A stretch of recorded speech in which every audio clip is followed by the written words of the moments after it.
guys, what's up? It's Paige. Welcome back to my YouTube channel. So today's video is going to be about how to find your higher self. So obviously, if you watch my videos or on my Instagram, you know that I am a very big advocate for being in alignment with your higher self. And I don't think that that's just me. I think that the higher self in general really just correlates to the best version of you. So obviously, that's a goal that I think everybody has in mind, but I don't think everybody really knows how to figure out like what version of you is like the best version of you. So I just figured in this video we can kind of talk about how to find your higher self. I was also considering making a part 2 about how to show up as your higher self. So if that's something you're interested in, make sure you leave a comment down below or like this video so I know you want a video like that. But we can get into this video. As always, I do just want to thank all my new subscribers. You guys rock, but let's get into this. Right off the bat, to get started, you're going to have to be able to discern your higher self versus your ego. Now, the way you do this is through meditation. It's through kind of filtering your thoughts with mindfulness and just being aware of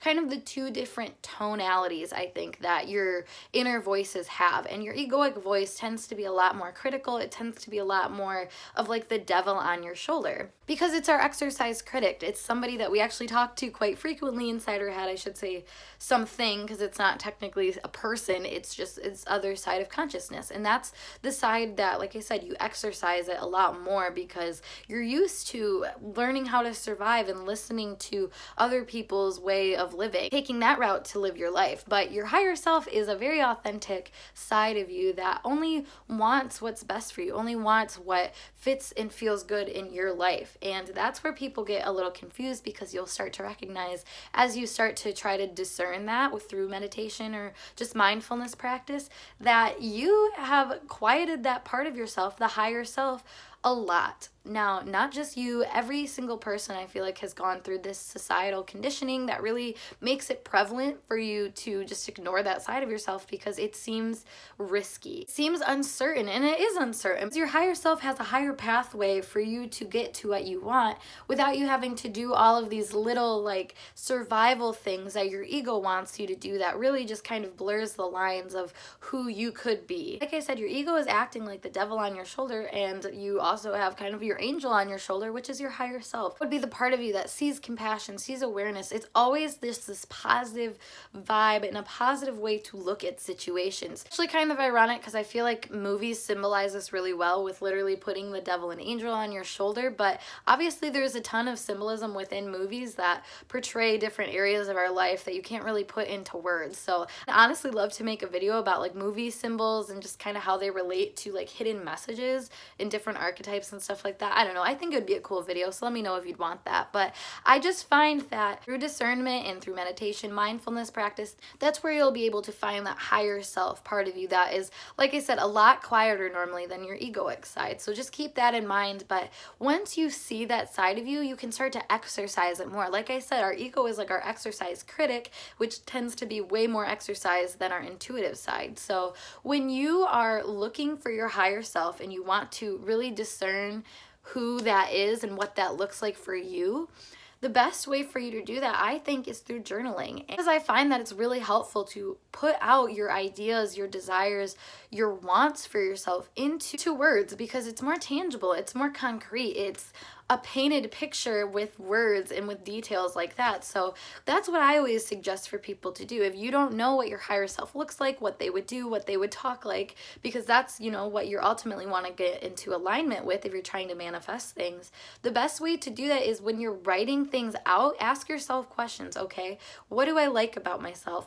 What do I want to do every day? What does my ideal day look like? Mind you, this is one of the best things about writing is that there's no limits. You can write as far out as you want to. You can be imaginative. You can be crazy compared to the people around you with your ideals and your desires, but nevertheless that doesn't mean that they're not worth having. And that's what your higher self is always going to guide you to, is that whatever you come up with, like, you aren't just coming up with this for no reason. Like, it's an inspired idea that you get. So for you to ignore it and for you to focus on criticizing yourself, you're obviously never going to get to the end goal that you're really wanting to get, which is your higher best self. yourself. So I just hope that makes sense to you guys, because I think a lot of people, when they get into writing, they still practice the same limiting beliefs that they practice throughout their life. And obviously you're trying to work through that. You're trying to see through it too. And you know, it may not be easy to see through those right away in your day-to-day life, but if you're writing about it and writing about this person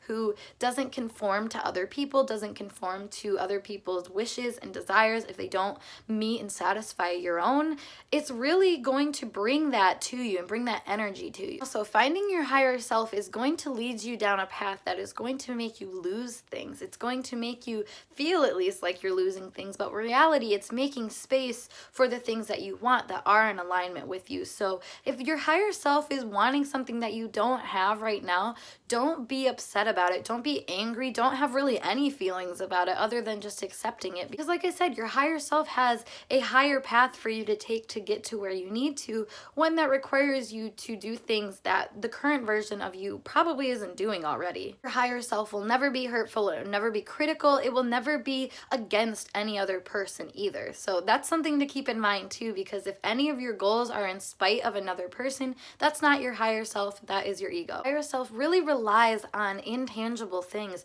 expressions of feelings and of thoughts, and just the way that you vibrate throughout your day-to-day. So make sure you're focusing on that if you're trying to stay in alignment with your higher self, because your higher self only cares about your emotions and your thoughts. It doesn't care about the external things that are happening to you. It's all about how you handle different people, different situations, and how you utilize challenges to take another step higher and to be the better version of yourself. In conclusion, in order to find your higher self, you are going to need to be able to discern the parts of you that already lie within you. Like I said, the ego and the higher self, the devil and the angel, the yin and the yang, whatever you want to look at it as. You have to be able to discern that. And then from there, you can get creative, get imaginative, allow yourself to be unlimited and express your desires, express the life you want to live. And from there, you can figure out how to act as if. And like I said, I will be happy to make a video on that if you guys want it, so let me know. But I think that concludes this video today. So thank you guys so much for watching. Make sure you give it a thumbs up if you like this video, and subscribe if you want to see more content like this from me. But I will get out of here, so I'll see you guys later. Bye for now.